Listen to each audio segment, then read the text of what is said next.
Welcome to Checks and Balances. I'm Michael Vincent. This is James Blair. And this week we're joined by Ben Brinkerhoff from Consilium again to talk about goals-based planning.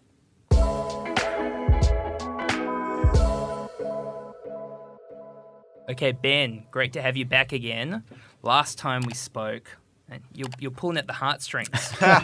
we were talking about that money doesn't necessarily buy happiness. How can you get some insights off the back of this? Yep, Today's episode is probably the next logical step, right? Right. Well, how do you turn, if money doesn't buy happiness, how do I set meaningful goals to then be able to find meaning in my life?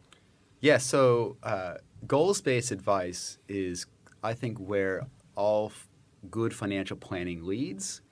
Because if financial planning is not just about accumulating a certain amount of money by a certain amount of time, what is it about, right? So in the last episode that we did, what we talked about is how do you determine what is it that sits behind money? Yep. Is it security? Is it family? Is it achievement or accomplishment? And sometimes I'll actually encourage advisors, just draw Maslow's hierarchy of needs, and just there's only a couple layers there. And on the bottom where you're like, these are your daily needs. You need air, you need food, you need shelter.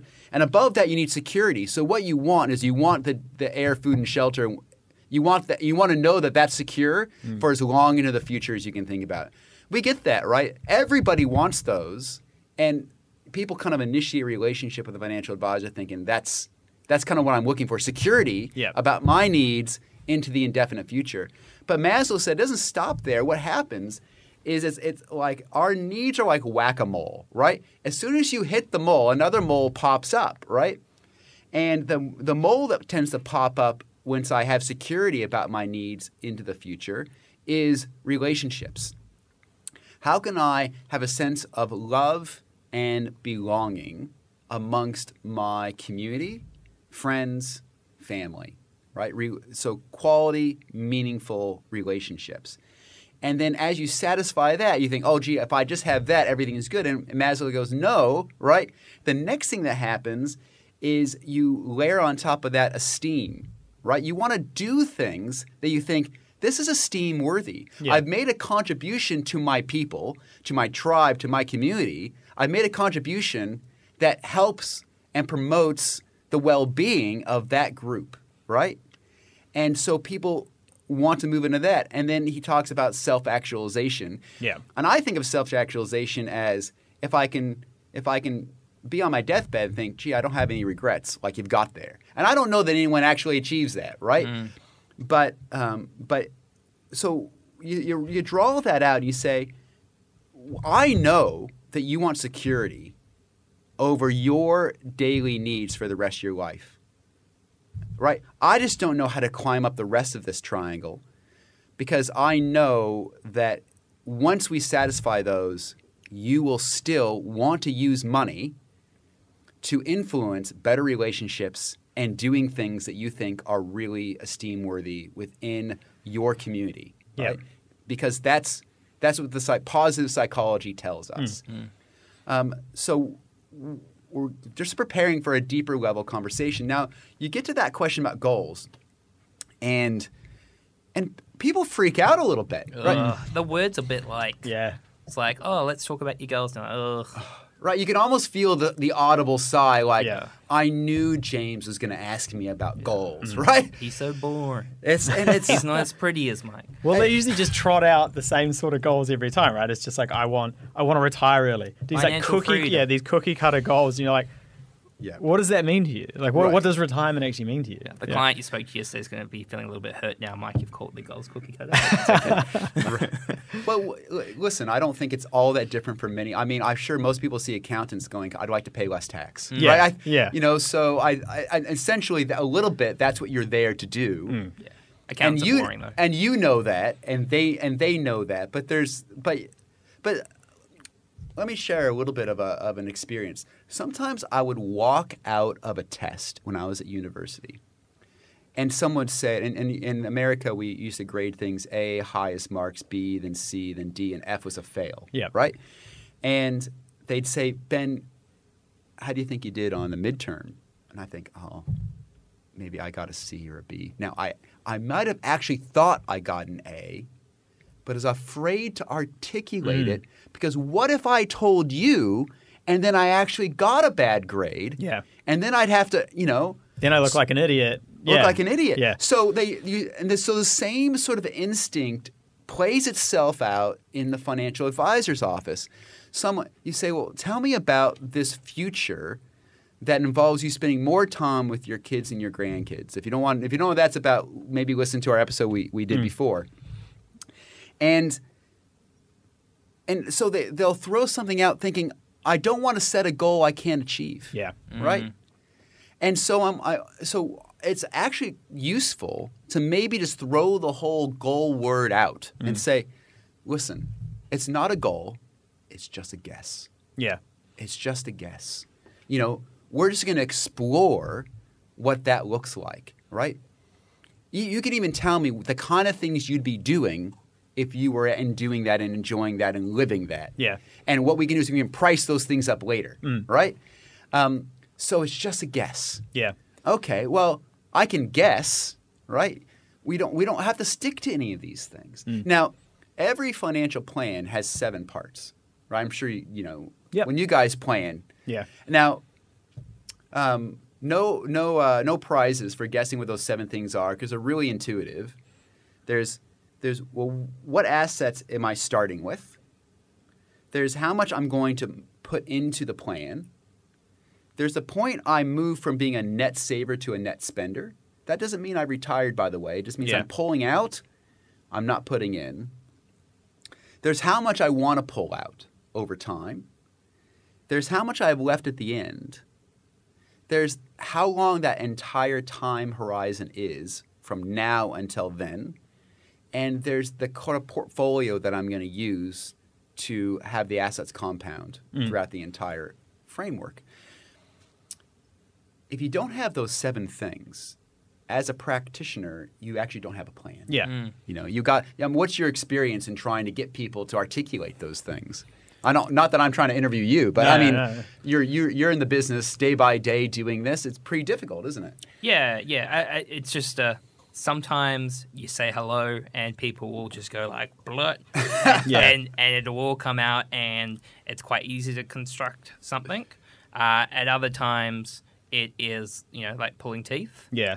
The other thing is, we've got retirees who I love looking after, but we've also got quite a lot of clients who are maybe they're in their mid-30s, maybe they got a child or two, maybe there's a lot of unknowns, and those conversations definitely create even more complexity, right? Because there's so many unknowns into the future. That's right. I mean, if you were my planner, James, and you said to me, Ben, what do you and Elissa want to spend in your 70s and 80s? I just laugh at you. Yeah. Right? Yeah. Like I have no idea. Like that just seems like a dumb question. Yeah. Right. And yet, if you're projecting my plan and the idea was I didn't run out, I got to put a number in. Yeah. In my 70s and 80s. Yeah. So it's okay just to guess. And sometimes guessing just takes away the pressure of it might not work out. Yeah. And the funny thing is that as planners, we know that all of these assumptions will change. Every part of them. We know that what you save will be different than you plan on. We know that when you go from saving to spending, whenever that transition happens, that will be different than you plan on. Yeah. We know that the amount you pull out will be different. You can't. I have some people that, I expect Dad to pass away when he's 95 and we might leave this much. I'm like, they don't actually know the date of Dad's death. No. Yeah. So they time horizon, like, I think I might live. They don't know the date of their. So you have all these things you don't know. And you think, how do I take the chaos of that uncertainty and construct something that's prudent? Yeah. And meaningful. Yeah. So that's why it's good to guess, because in guessing, you get ranges of acceptable outcomes, right? Even if you're just working with someone and saying, well, tell me what you earn now, right? Is now comfortable or is now not comfortable? Oh, now's quite comfortable. Okay. Well, what do you spend now? right? Let me take away your tax because, we're going to pay you after tax. And let me take away some other things. Okay, this is what you actually spend, right? Is that working for you? Oh, but you're saving $5,000 a month. Well, you don't listen, when we start spending this, you don't have to save that anymore. So I can take that away. What am I left with that you're spending? Is it working for you now? Well, that's a place to start, isn't it? But the key is actually what is the range of so they'll tell you, I'd like to spend $100,000 a year, inflation adjusted, for the rest of my life. Now, as a financial advisor, you're going, nah. There's no way you at age 92 Tell me how you're are on an inflation adjusted, $100,000. You have to? Yeah. Tell me how you're clipping through that. Yeah. So there's a lot of good data on that one. We now have longitudinal data. What that means by that is generally data is latitudinal, meaning that I'll look at a cohort of people that are in their 40s, cohort in their 50s, cohort in their 60s, and cohort in their 70s, and I'll look at how those different cohorts spend. That's latitudinal data. Longitudinal data is I'm going to look at the same group of people and how they spend in their 40s and spend in their 50s and spend in their 60s. It takes a long time to collect that data. JP Morgan has put out that data for the rest of us to look at. And they've broken it down to different categories of spending like health and like homes and other things. And that you can see like health spending goes up. But guess what happens when health spending goes up? Right? Restaurants and things like that just crater, right? So, and what it shows is that people's spending actually falls between maybe their peak spending years of their late 40s and 50s all the way to their mid-80s. It falls by like 1 to 2% a year. Yeah. Really? That's really interesting. I'll tell you why that's interesting. Because what it allows you to do is say, right? So basically spending doesn't really keep up with inflation in reality. So like if I give a client who's 60, you say $150,000 a year. What I know intuitively is they're going to spend about $150,000 a year every year and not rise with inflation. Yeah. And you think, but food's going up in cost and electricity. Yeah, but they got the pension. And that does inflation adjust. Yeah. And that does cover those things. So your basic needs that are utilities and food, that is often covered. We're talking about discretionary spending. Yeah. And here's the thing, what that financial advisors know, that actually everyone should know, that if I don't have to fund your 80s and 90s with money that you're probably never going to spend, I get to spend that money in your 60s and 70s when you have health. So I get to bring all that unused wealth forward. Yeah. And we get to plan on you spending that meaningfully when you have health, knowing that all the data suggests that you don't need to spend it in your later years. Yeah. So you get a plan that is actually more satisfying because you haven't – but it's not just your experience. You tell people, let's say you're talking to Catherine and Joe and they're 55. Well, one of them will have a parent in their 70s and 80s and say, what do your parents spend? Are they going on all these fancy holidays? Are they purchasing new cars every couple years? Are they making improvements to their homes? What do they? And they're like, no. Yeah. And they're like, so you're probably not either. Yeah. So let's spend that money when we can. So this is why I was saying in a previous episode, good financial advisors, you die with less money. Yeah. It's such a scary proposition for customers, though, to sort of say we're going to bring that spending forward because there's always that inherent fear of the cupboard's going to be empty one day. And I think as financial advisors, that's what we can really help people to sort of do is get over that fear and think you're just going to end up dying with a whole lot of money in the bank. You need to start spending it sooner. Yeah. On that point, I think that's a really interesting one. There's two that I've noticed that it's really hard to convince them. One is when they've seen a parent run out of money. Yeah. And they go, well, that's the last thing I ever want to happen for me. Yep. So that becomes a different conversation. I think the other thing a lot of people will be thinking as well, Ben, is, well, what about if I go into a home? The cost of full-time care is astronomically high, especially if I'm in there for a long time. I don't want to put a burden on my children in the future that they're going to have to fork out, $50,000, $100,000 a year. What would you say to people that get caught up on that point and go, I want to keep money for that purpose? Well, you can price those things. If they go into a home, they're generally going to sell their home. And, someone who's lived in their home, let's just say I'm talking to someone who's 55. They've owned the family home now for 15 or 20 years. Gee, there's a good capital gain on that. So that often will finance whatever they need to spend when they go into a home, because by the time you go into a home, your life expectancy isn't 20 years. And those things are priceable, meaning that you actually can look at what Ryman and these other homes that facilitate this, what they cost, and price that in and so what you can do is say, we've accounted for that. It's not our job to tell someone that their concerns or fears are silly. It's our job to help them make wise choices, because absent good counsel, they will intuitively overcompensate for that fear. So it's our job to say, it is covered. We've covered that. Now you can buy the Jag. Right? Oh, I can't buy Porsche. I can't buy the Porsche or the Jag. Why? Because I'm saving for what I'm going to need in my 80s. And it's like, well, we've covered that, right? So you can afford to buy this thing now because you're not going to be able to enjoy it then. And in fact, there are some instances in which we add it all up and we go, do you know what? There's not anything extra. There's not a lot extra. And you think to yourself, you're wise. And now we can actually talk about accumulation strategies. Okay, you don't have enough, so our job is actually to work on that on the other side. That happens too. I don't want to say it doesn't. So that's what you'd have to show someone so that they can feel like that need is covered. But the key then is, once you know what they want and you know what their flexibility is, so hey, this is what ideal, this is acceptable, and this is necessary in terms of spending, and you work through what those things might be. Then you sit back and you go, okay, how do we construct the right set of these choices that brings them the most happiness? So for example, I could save more and retire sooner.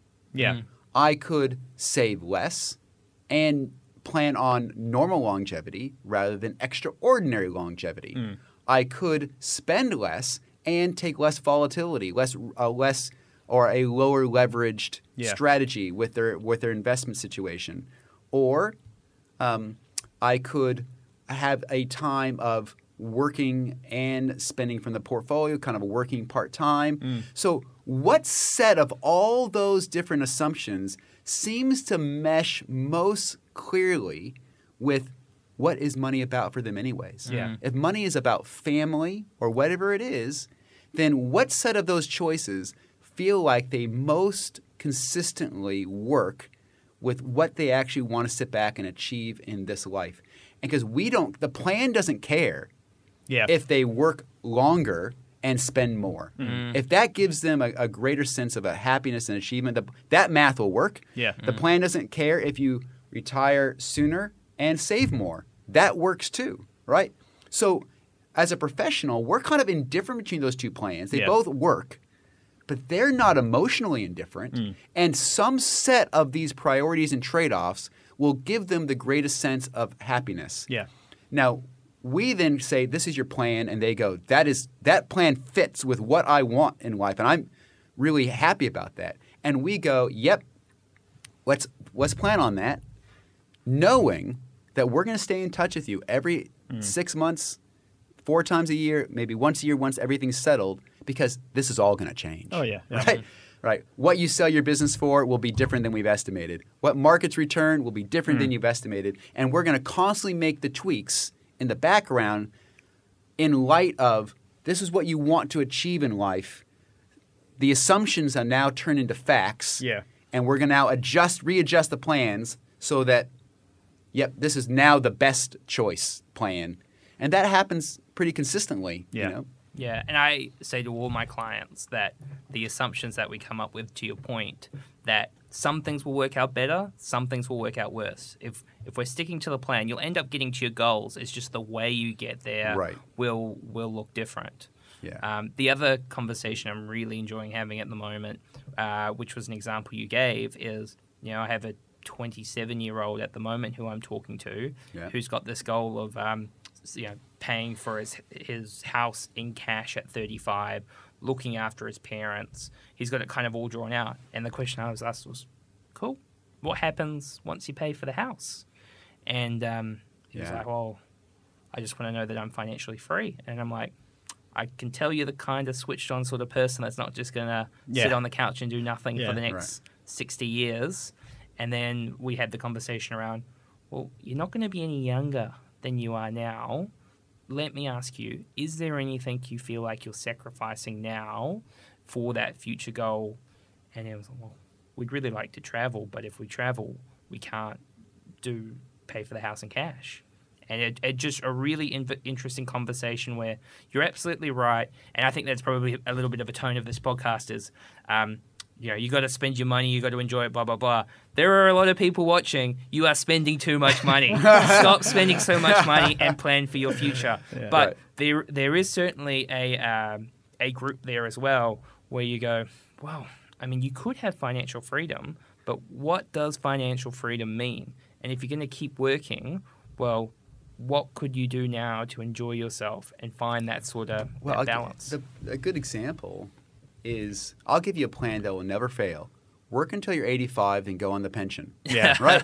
That plan is not going to fail. But it's a bad plan. Yeah. So it's the tension between living a life which has meaning and beauty and being prudent. And weighing those two things up, given new information that enters our life all the time, and saying, do these things still make sense? And that in that intersection of new information plus what I want changes is where financial advisors sit in the midst of that and say, this is the right set of choices from what we know today that point you in the direction of what you want to achieve. So that is an introduction to goal-based financial planning. We've got 2 more episodes left with Ben. The next one is all about regret. So we'll see how that goes. Mike, can we not make this too deep and meaningful, please? Subscribe on YouTube. Give us a follow. Give us a review on Apple and Spotify, and we'll see you next week. Cheers.